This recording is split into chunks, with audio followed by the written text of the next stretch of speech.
बहुत जिम्मेदारी डालते हैं। ये हकीकत है कि जम्मू कश्मीर का मुस्तकबिल हमारे बच्चे हैं।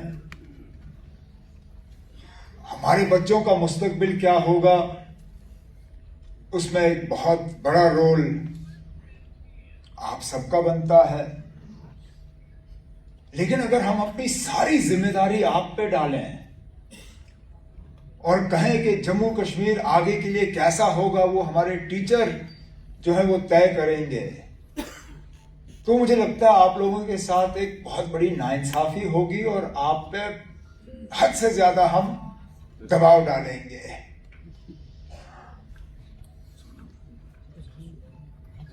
शायद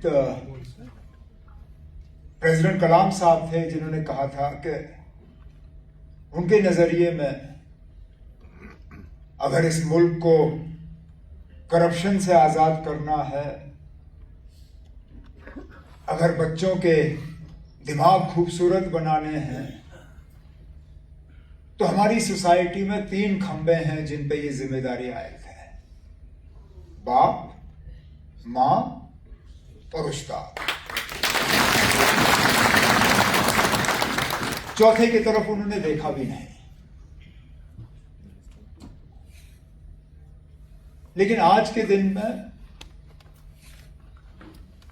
जहां हम आप पे जिम्मेदारी और डालते हैं, मुझे इस बात का भी एहसास है कि आज इतना आसान नहीं है टीचर होना जितना शायद 10, 15, 20 साल पहले था।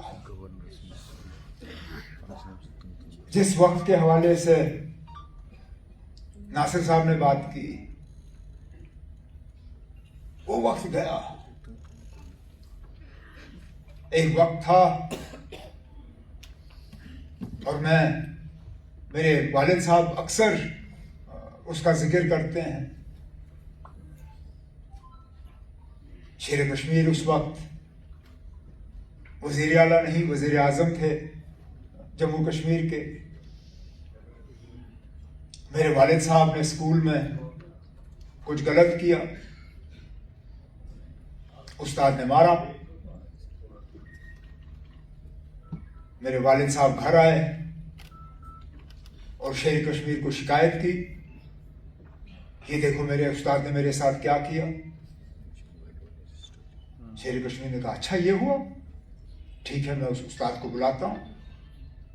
और स्कूल से उस्ताद को बुलाया गया। मुझे लगता है उस्ताद कांपते हुए अंदर गए होंगे कि पता नहीं अब तो किन हालात में मैं घर वापस जाऊंगा। और शेर कश्मीर ने उनका हाथ पकड़ा, उनको मुबारक किया, उनको शुक्रिया किया और कहा आपने जो किया अच्छा किया। इसी तरह मेरा बेटा जो है वो सीखेगा। एक वक्त हम सोच भी नहीं सकते थे, जैसे नासिर ने कहा, कि हम उस्तादों के बारे में शिकायत करें। केजी से लेके 12वीं जमात तक मुझे याद नहीं है मैंने कभी भी अपने किसी उस्ताद के मुतल्लिक जो है अपने माँ बाप को शिकायत की होगी। लेकिन आज का दौर कुछ अलग सा ही है। हाँ, हम बच्चों से कहते हैं आपको सवाल पूछना चाहिए,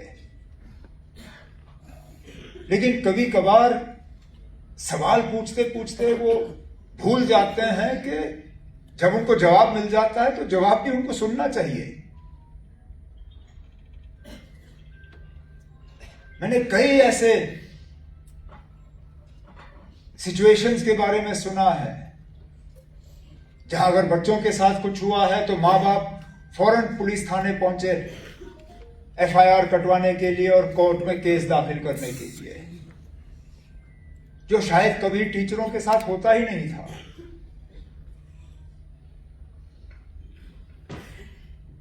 बच्चों का जो फोकस है वो मतलब उसको एक जगह रखना आज इतना मुश्किल हो गया है। हम जब बच्चे थे फोन घर में एक होता था, उसमें कोई व्हाट्सएप नाम की कोई चीज नहीं, सोशल मीडिया के बारे में तो हमने ख्वाब में भी सोचा नहीं था। टीवी पे चैनल 1 होता था, शाम को खोलते थे, माँ बाप में 1 घंटा 1.5 घंटा वहां बैठने की इजाजत देते थे और कुछ था नहीं। आज देखिए ना, आप लोग फोन से मुकाबला कर रहे हो, सोशल मीडिया से मुकाबला कर रहे हो, चैनलों से मुकाबला कर रहे हो, कितनी चीजों से। और अब एक नया ये आर्टिफिशियल इंटेलिजेंस।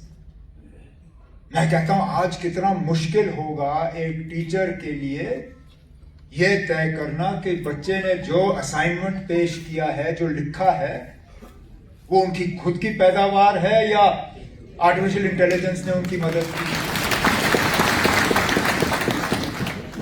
और फिर हम लोग जो इन जगह बैठे हैं, आपका काम आसान बनाने के बजाय हम अपने और जिम्मेदारियां ठोकते हैं।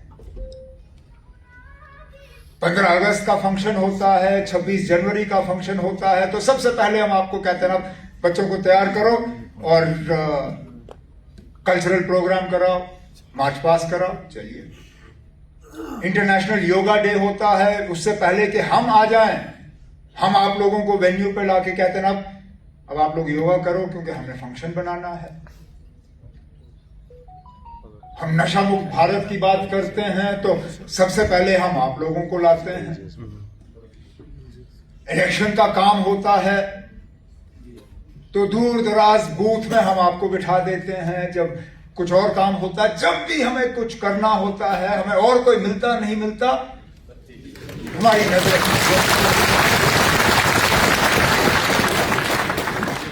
लेकिन फिर जब आपके मसले आते हैं, बदकिस्मती से कहना पड़ता है कि मसलों के हल के हवाले से आपकी फाइलें इतनी तेजी से आगे नहीं जाती जितनी तेजी से वो फाइल जाती है जहां हमें आपको कहीं और लगाना होता है। और हमें इन मामलों में आपके साथ इंसाफ करना होगा। हमें आपको फंक्शनों में लाना होगा, ये हमारी मजबूरी बनती है। लेकिन उस मजबूरी के साथ साथ फिर हमें अपनी जिम्मेदारी भी निभानी होगी। अगर ट्रांसफरों को लेके आपके मसले हैं, अगर डीपीसीज को लेके आपके मसले हैं, अगर वैकेंसीज को लेके आपके मसले हैं, अगर बाकी चीजों को लेके हैं, तो फिर हमें उसी शिद्दत से उन मसलों का जो है हल करना होगा। और मैं आपको यकीन दिलाता हूं कि जब तक सकीना यहां पे है और मैं इनके साथ काम कर रहा हूं, आपका कोई भी मसला जो है उसको नजरअंदाज